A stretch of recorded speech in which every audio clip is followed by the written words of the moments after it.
அனைவருக்கும் என் மாலை வணக்கம். என் பெயர் ஹரிணி. இன்று நான் விடுதலை போராட்ட வீரர் மற்றும் பகத்சிங் பற்றி பேச வந்துள்ளேன்.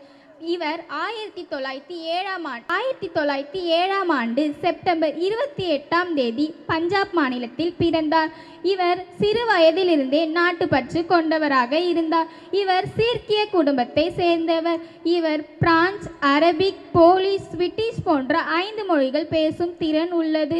பகத்சிங் 13 வயதிலிருந்தே நாட்டுப்பற்று கொண்டவராக இருந்தார். இளைஞர்களுக்கான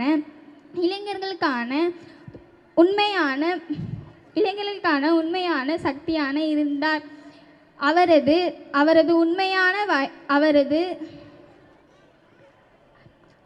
சக்தியான வார்த்தைகளை நாம் நினைவில் வைத்திருக்க வேண்டும். என்னை கொல்லலாம், ஆனால் என் எண்ணங்களை கொல்ல முடியாது.